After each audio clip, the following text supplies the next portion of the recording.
Assalamualaikum warahmatullahi wabarakatuh. Ikhwan fil Islam, kaum muslimin dimanapun berada, terutama para jamaah Majelis Ta'lim Al-Islam. Ini adalah gedung Majelis Ta'lim Al-Islam. Alhamdulillah berada di areal seluas 2000 meter. Gedung ini sehari-hari digunakan untuk kegiatan ta'lim, terutama kajian tadabbur Al-Quran. Kita berharap pada tanggal 1 Ramadan nanti gedung ini sudah memiliki atap.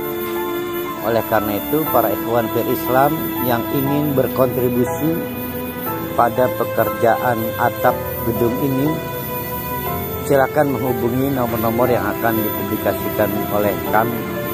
Mari kita raih surga Allah dengan cara menjadi bagian dari penyelesaian pembangunan gedung Al-Islam ini.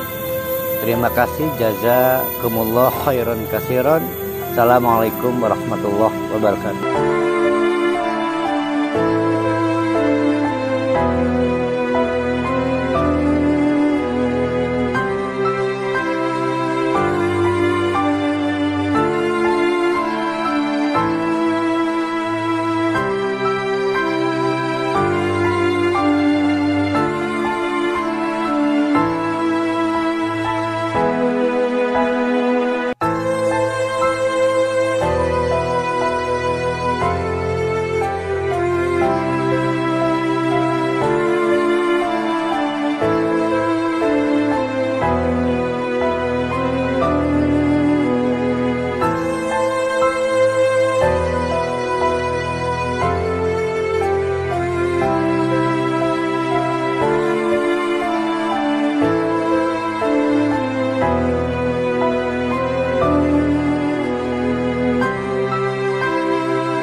Jadi kita punya dua kata kunci ya. Pertama ukimat, isinya dua, bisa hukmun, bisa hikmatun. Dari ukimat menjadi tafsir lihat. Oh, di sini pakai fusilat ya? Fusilat ya. Apa-apa. Perhatikan, di sini ada dua kata kunci. Ini kasbi. Harus ada usaha, pembelajaran, penelitian, melihat alam semesta. Yang ini gak ada kasbinya. Ini disebut ladun, given dari Allah. Jadi penghargaan Allah tidak bisa dimanipulasi. Allah yang kasih, mana yang bisa mendayagunakan Quran dan mana yang tidak. Tapi yang dikasih Allah yang setelah kasbi. Jadi yang belum kasbi nggak bisa.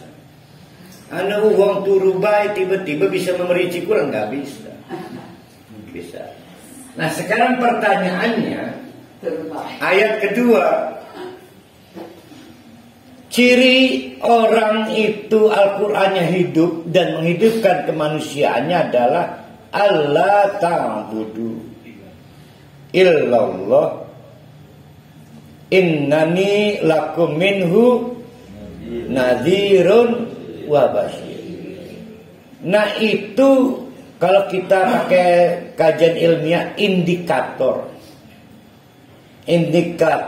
orang itu tafsiliyat atau tahkimiyah. Tahkimiyah itu hukimat ya. Saya ulangi, Allah ta'budu itu merefer kemana? Merefer itu Kembali kemana? Kembali ke ini, tafsiriyat, fussilat, atau ke uhkimat.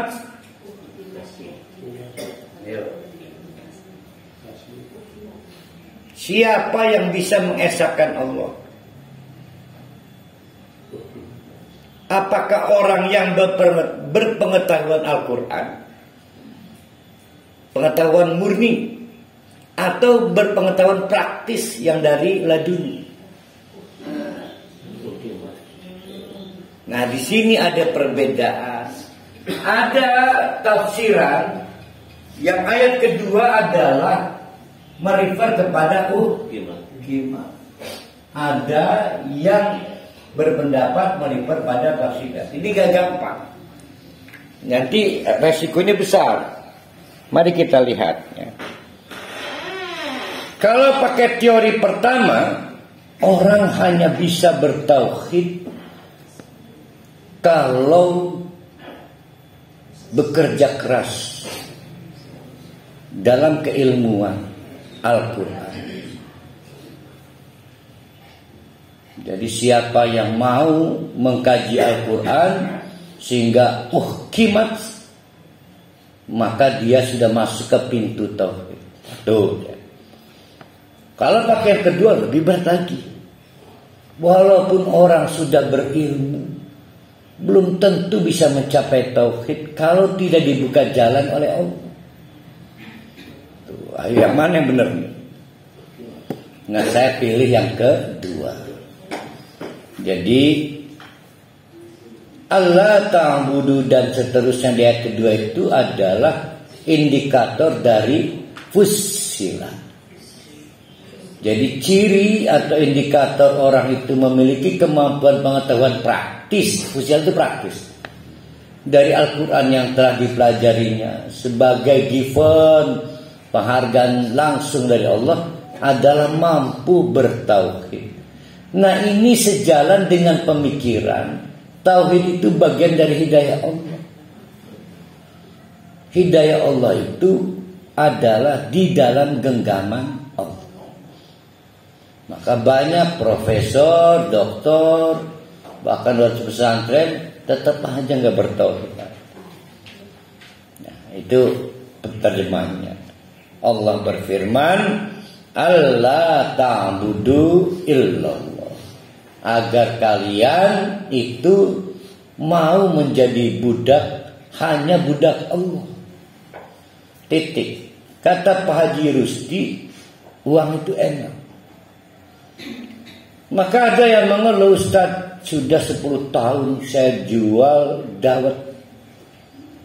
Dan dawet cendol, tapi tetap saja miskin. Gimana itu cara menjelaskannya?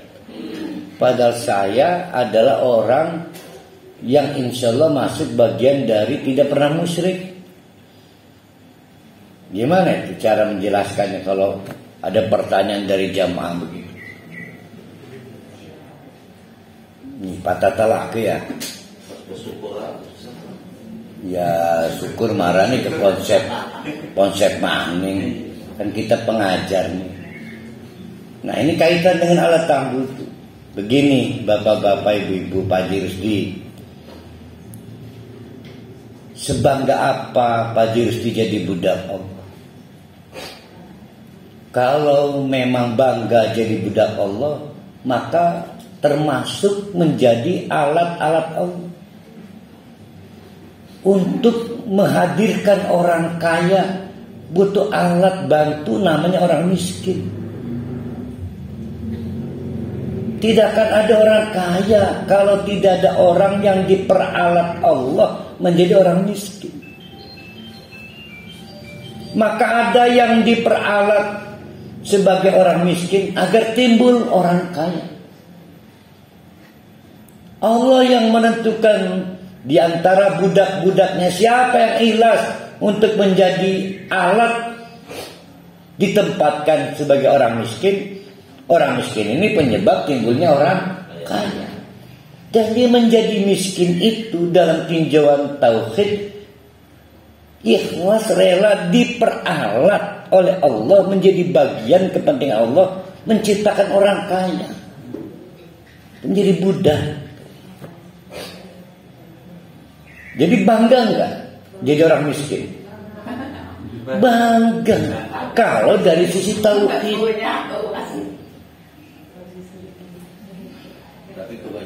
Ya, paham dulu kan ini? Itulah yang dimaksud dengan Allah ta'budullah,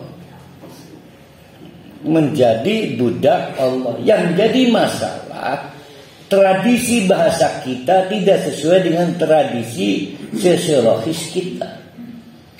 Bagi orang Arab, menerjemahkan abdun sebagai budak itu ada tradisi sosiologisnya, ada perbudakannya. Kita belum pernah merasakan atau melihat pengalaman orang diperbudak, belum pernah. Kecuali mungkin Pak Jurdi juga masih muda, yang orang-orang tua kita masuk di fase penjajahan. Agak melihat bagaimana suatu bangsa diperbudak, tidak punya rencana karir, tidak punya rencana studi, bisa urip balik untung. Nah, menjadi budak Allah itu seperti itu. Tidak boleh ada rencana menaikkan honor. Ya Allah, tolong dong, sholat nanti hadiahnya ini. Gak bisa. Bukan budak namanya. Gak ada rencana mengkritik, majikan. Aduh, habis budak kayak begitu.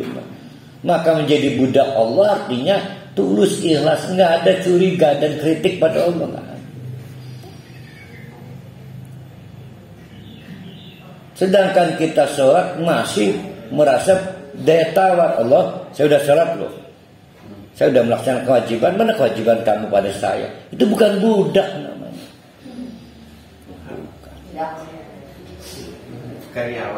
Karyawan ada kontrak kerja. Kalau tetap begini terus, saya keluar nih dari perusahaan ini, saya keluar dari Islam nih.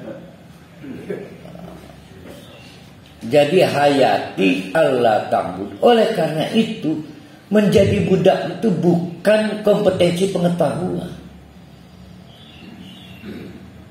Ada yang terpilih dibantu oleh Allah menjadi budak Allah, dan ada yang tidak terpilih, gak kuat jadi budak itu. Gak kuat. Kalau bukan karena Allah yang mendrive, gak bisa. Maka oleh karena itu Allah ta'budullah itu bukan pencapaian pengetahuan, tapi miladun. Ya, miladun. Gak ada kursus jadi budak Allah itu gak ada. Tapi kalau memahami itu ada. Ya, maka doanya kita itu, ya Allah, mudah-mudahan Engkau memilihku jadi budakmu. Itu doa kita. Berharap jadi budak. Karena kita merasa pengetahuan kita ukimat itu sudah cukup. Tapi Gati Ahmad yang mengaplikasikan Quran, ya sulit wong kita belum jadi budak Allah. Jadi kalau pengen Al-Quran ini hidup dan aplikatif, jadilah budak Allah.